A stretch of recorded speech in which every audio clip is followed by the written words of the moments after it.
हमने शंकराद महोत्सव देखा, फिर हमने शरदोत्सव देखा, हमने छठ का महापर्व देखा। मुझे लगता है दिल्ली ने जो 10 साल मिस किया वो पिछले 1 से 1.5 साल में उसने दोबारा वो जिया, वो देखा, सनातन परंपरा से जुड़ने का उसको मौका मिला। और मुझे ये लगता है कि सरकार की उसमें बहुत अहम भूमिका रही। बिल्कुल। तो आप क्या कहना चाहेंगे इस सरकार के लिए? हमारे सनातन में एक बात कही गई है, राजा कालस्य कारणम। जैसे राजा होता है वैसे प्रजा हो जाती है। तो पहले तो हमने देखा किस प्रकार का राजा थे, किस प्रकार की सरकारें थी, उन्होंने किस प्रकार से अपना सब चलाया था और सनातन का दमन हो रहा था। लेकिन अब सनातन को एक सुरक्षा देने वाली एक सरकार यहाँ पर आई है, स्थापित हुई है, और वो पुनर्जागरण कर रही है, लोगों को जागरूक कर रही है, लोगों को सनातन की सच्चाई बता रही है। तो जो तथ्य है वही बता रही है, कुछ अलग से ये नहीं है। लेकिन इसके कारण बहुत बड़ा सपोर्ट मिल रहा है, सही इतिहास पता चल रहा है। तो ये आज इसकी काल की आवश्यकता भी है। तो इसके लिए मैं कपिल जी का बहुत आभार व्यक्त करता हूँ कि दिल्ली टूरिज़्म ने और दिल्ली सरकार ने हमें बहुत सहयोग किया, बहुत सपोर्ट किया। भारत सरकार ने भी हमें सहयोग किया। हिंदू जन जागृति समिति जो है ये बेसिकली हिंदुओं को धर्म शिक्षा देने का कार्य करती है। अभी के वर्तमान समय में हम देखते हैं तो हिंदुओं को धर्म शिक्षा देने की व्यवस्था कहीं उपलब्ध नहीं है।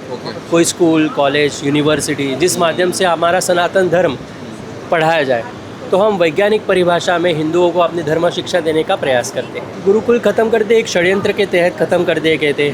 सनातनियों को अपने धर्म से अलग करना था, तो इसके कारण से उनको ये गुरुकुल सिस्टम, ये परंपरा नष्ट करनी पड़ी और मैकॉले शिक्षा पद्धति हम पर थोपी गई। इस माध्यम से हमको हमारे सनातन धर्म से, हमारी संस्कृति से इनको दूर किया गया। तो हम अभी इसको पुनर्जागरण करना है।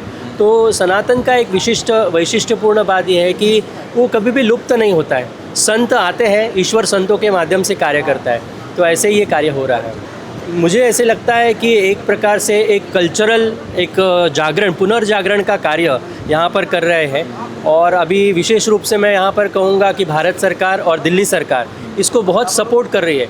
जो इतिहास जो हमें पढ़ाना चाहिए था वो पढ़ाया नहीं गया, संस्कृति को दबाया गया था, अभी कहीं तो उसका पुनर्जागरण हो रहा है।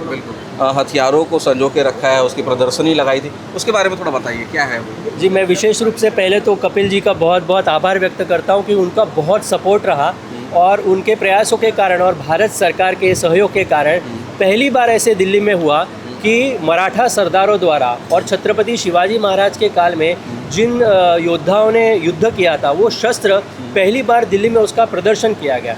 और वो इतनी बड़ी मात्रा में किया गया कि दिल्ली से बहुत सारे लोग और दिल्ली के बाहर एनसीआर से भी लोग आए और उन्हें इसको देखा। एक प्रकार से मैं कहता हूँ कि सांस्कृतिक पुनर्जागरण हो गया कि हमारी संस्कृति कैसे थी, हमारे योद्धा कैसे थे, और एक शौर्य निर्माण हुआ है।